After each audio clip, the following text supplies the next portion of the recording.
आपत्ति हुई कि सिर्फ कोड नेम जो कि हिंदू थे, डॉक्टर चीफ, बर्गर, भोला शंकर, इस पर पूरी सीरीज निकाल दी। और अब नेटफ्लिक्स ने फैसला किया है डंडा पड़ने के बाद कि हाँ, शुरू के डिस्क्लेमर में हम वो असली नाम डाल देंगे। ये तो गलती है ना उनकी, ये तो मान लेना चाहिए।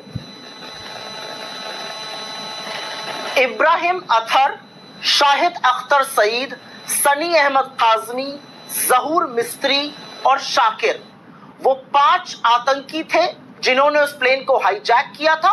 बिल्कुल इनके नाम सार्वजनिक करने चाहिए, लेकिन एमईए की वेबसाइट, गवर्नमेंट ऑफ इंडिया के गैजेटेड डॉक्यूमेंट्स भी बताते हैं कि चीफ, डॉक्टर, भोला, शंकर और बर्गर नाम से भी वो एक दूसरे को कोड नेम में रेफर करते थे। बिल्कुल बताना चाहिए दुनिया को कि ये 5 आतंकी सिर्फ इनके नाम ही नहीं, ये सारे के सारे पाकिस्तान के थे, ये भी बताना चाहिए।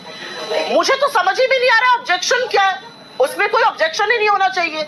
ये बवाल इसलिए मच रहा है क्योंकि सरकार की कमजोरी दिख रही है। पता चल रहा है कि कैसे दुर्दांत आतंकवादी, चाहे वो मसूद अजहर हो, मुश्ताक अहमद जरगर हो या अहमद उमर सईद हो, उनको रिहा किया गया और उसके बाद उन्होंने क्या अंजाम दिया, इस दुनिया में क्या क्या किया, कितने लोगों को मौत के घाट उतारा, वो सबको पता है। चाहे वो 2001 का पार्लियामेंट का अटैक हो, 2002 में डैनियल पर्ल की अगवा करके हत्या हो, 2008 का 26/11 मुंबई का हो, चाहे वो 2019 का पुलवामा हो, चाहे वो पठानकोट हो, इस बात में चर्चा क्यों नहीं हो रही है? इन लोगों को रिहा किया गया, इन्होंने विश्व में निर्दोषों को मौत के घाट उतारा, इसमें क्या हो सकता है? मुझे समझ में नहीं आ रहा है ऑब्जेक्शन किस बात का है। ऑब्जेक्शन तो इस बात का होना चाहिए कि टेररिज्म हैज नो रिलीजन, और उन लोगों ने गलत किया। और मुझे ये लगता है कि उनको ह्यूमनाइज करके दिखाना गलत था। अगर ह्यूमनाइज थे भी तब भी नहीं दिखाना चाहिए, क्योंकि टेररिस्ट और जो हिंसा करते हैं, जो रक्त रंजन करते हैं, उनको हमेशा बुरा और गलत ही कहना चाहिए।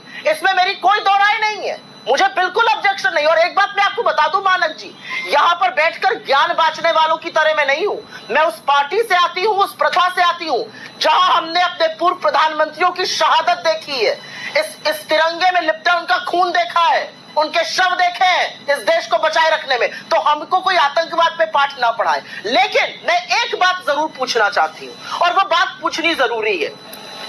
जब आपकी आईटी सेल का व्यक्ति ध्रुव सक्सेना, आईएसआई का एजेंट, पकड़ा जाता है, आप क्यों चुप हो जाते हैं? जब आपका तारिक अहमद मीर, जिसने प्रधानमंत्री के साथ मंच साझा किया, 2020 में उसको एनआईए गिरफ्तार करती है हिजबुल मुजाहिदीन को एक्सेस, इंफॉर्मेशन और पैसा पहुंचाने के लिए, आप क्यों चुप हो जाते हैं?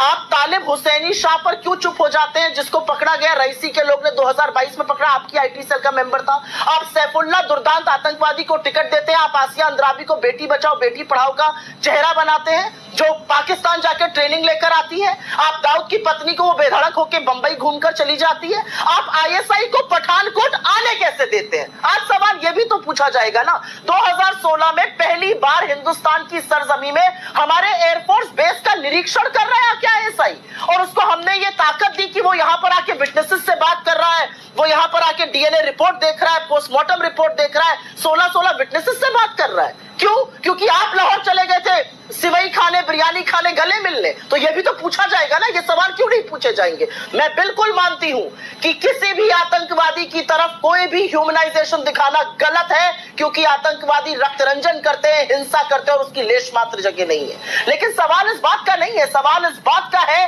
कि किस तरह से हमने दुर्दांत आतंकवादियों को छोड़ा, उन्होंने क्या किया। और ये कड़वा सच है कि उनको पकड़ा कांग्रेस की सरकारों ने था और बीजेपी की सरकार ने रिहा किया।